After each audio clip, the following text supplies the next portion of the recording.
Then kids, they have made some research on how many ads do kids watch. If a kid watches TV for say 1 hour per day, then he watches at least 10 food related ads every day, which is almost nearly 4,000 ads per year. See, they're literally trying to change your mind to make their business. They're bombarding your TV with their ads to influence you. Actually, on video games, only 1 billion is spent, whereas 120 billion is spent on this. And going to the eating habits, only 21% of children are eating the required amount of fruits and vegetables. Almost 80% are not eating the required amount of fruits and vegetables, which UNICEF recommends as 5 servings per day. Fruits and vegetables should be at least 5 servings per day, and only 21% are taking this. Only 12% are consuming wholesome grains. 88% are consuming polished grains, which doesn't contain the nutrients required for you. And those who watch these ads, almost 45% eat more junk when they watch these ads. This is another research finding. And a very interesting fact, which all of you should know, is around 40 billion dollars, which is almost like 2,400 billion rupees, is spent for lobbying with governments to ease the rules, because junk food is not good actually. Food norms should be very strict when it is harming the children, but these people who are manufacturing this junk food are spending as much as 2,400 billions of rupees as bribes and other ways of influencing politicians across the country, various countries of the world, just to see that their foods are not banned. And very recently we have observed that this Maggie and all were banned when they found that there is high lead content, which is literal poison. Lead is literal poison and it directly affects your brain. See, it is very tasty. They make it tasty for you, and they make it attractive for you, and they spend millions of rupees to make it more attractive for you, and they spend billions of rupees to influence politicians not to impose any rule so that their business goes on. And some more facts. Some of us look at the labels and get influenced by the labels. 50% of the food items sold with images of fruit on it does not have any fruit. Still, they put up the image of fruit on the label so that you can bargain with your parents saying that, see, it contains some fruit. So they succumb to, they literally cheat. 84% of products which have a label, which have a label of healthy, they have that word written healthy on the label. 84% of them are not healthy. And of course, the effects are obesity, type 2 diabetes, cardiovascular diseases.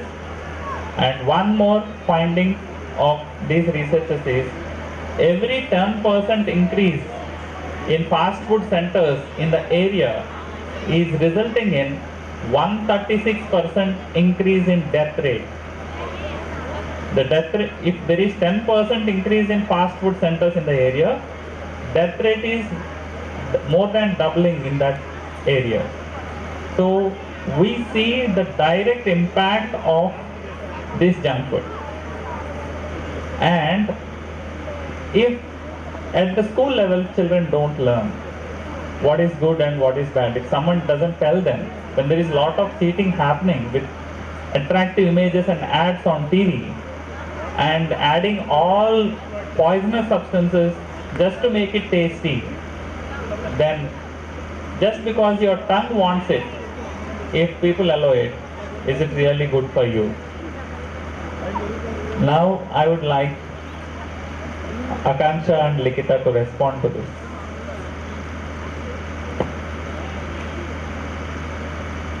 That is nearly what I said, sir. They should know how to have a limit for everything. If they limit, it is never obesity, sir. Here the point, Akansha, is it is not just question of high fat. There is no nutrition in that. The problem is there is no nutritional value. It fills your stomach but doesn't add any strength to your body. And the other point is thin. Staying lean or thin is not the objective. Staying healthy is the objective. Over and above that, if you have monosodium glutamate and also lead in that, which is poison, right? So it almost means like a little bit of poison is all right. You should not take too much poison. Can we suggest that? You know, there are paid articles in newspapers sponsored by these people that eating a chocolate per day improves your health. You will once in a while get those articles in newspapers which are actually sponsored by them. Right? They are literally paid articles. And you know, there are even liquor companies who say that taking a little bit of liquor is good for health. See, and if you go by only that, see the mafia behind it. Okay, yeah, Likita, you want to? Actually, school is a place where people or students come to learn. In a learning place, if the junk foods are banned, they do not know, that means students do not know what are the adverse effects of the junk food. If they know, here let us consider an example. They'll say when we don't go near the fire, it may cause damage. Mother will say, father will say, grandparents will say, many members will say. But when we know, when we realize, when we touch it only, we'll realize. In the same way, if we say ban junk foods, if they implement it forcibly in the school, when they are out of the school premises, their students will say, to their parents they'll say, we are not eating in school, please allow us to eat outside.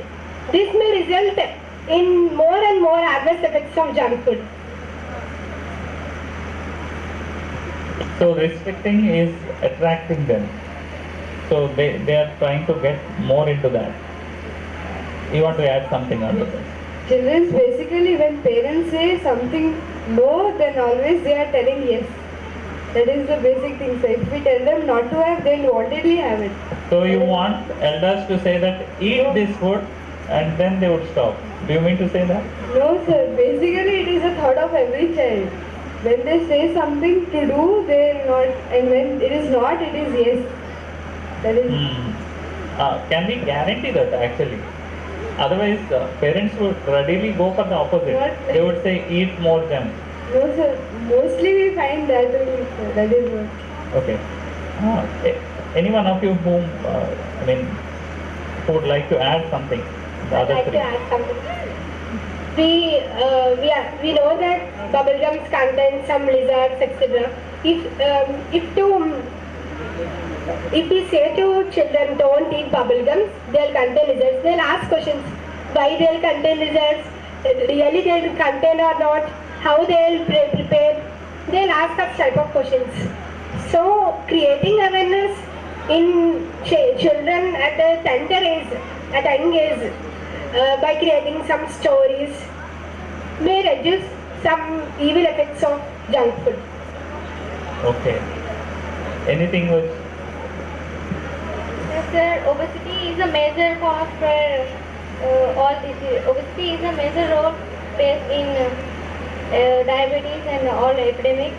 And the children who eat junk food consumes more fat, carbohydrates than children who do not eat junk food, right? So it leads to many other diseases. Yeah, one point is actually clear that junk food is leading to ill health.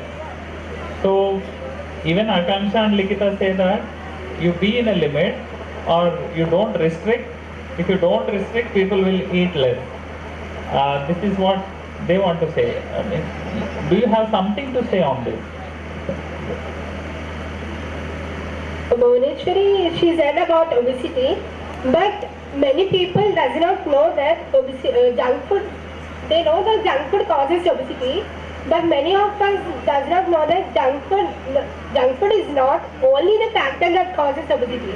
There are many other factors such as sleepless nights and more shine and etc. may also cause obesity. But we can also balance when we eat junk food. We are very fortunate to have this big and huge playground.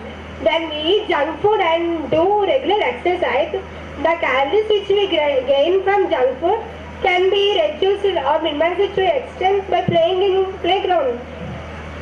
Yeah, Likita, you're almost suggesting a parallel medicine for this. I mean, which may mislead people also. Hence, maybe I should add some inputs over here.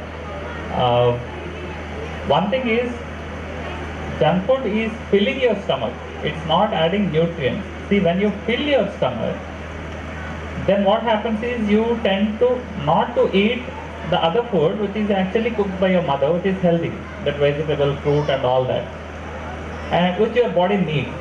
So you have added calories, you have worked out calories, but what about the strength which your body needs?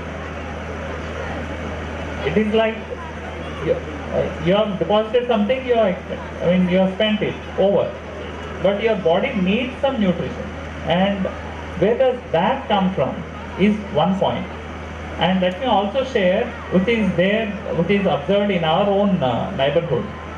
In our Spaces Degree College, every year we conduct a blood donation camp, wherein boys and girls, all of them come.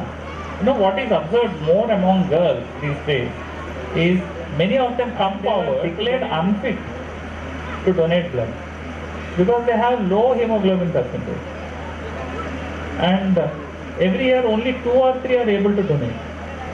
For the past few years this has been practiced. The reason is they don't have proper eating habits. And basically, I mean, I should not be gender biased, but this has been what is observed, right? And there is one more popular notion. See, today all girls are there on the stage, and I dare to say all these things. And see what has been happening is eating more rice or eating all that curries and all that. People feel that they become fat or they become obese. So they don't eat all this food. There they go for dieting. And when it comes to junk, there is little control. Already I feel something with junk, so let me not eat that. So this parallel medicine, what I am talking about, is what they are doing. Ultimately, they are ending up weak and unfit to help others. So I think now, if Vanilla or Bhavya has something to add, then we will open it to the audience. I think audience are more interested in asking more questions. I accept with your words that junk food just gives taste to our tongue, but if it goes inside, just taking it is nothing but dumping the waste in our body. So I accept with this, sir. And as Nikita said, eating junk food and playing games will will balance and does not cause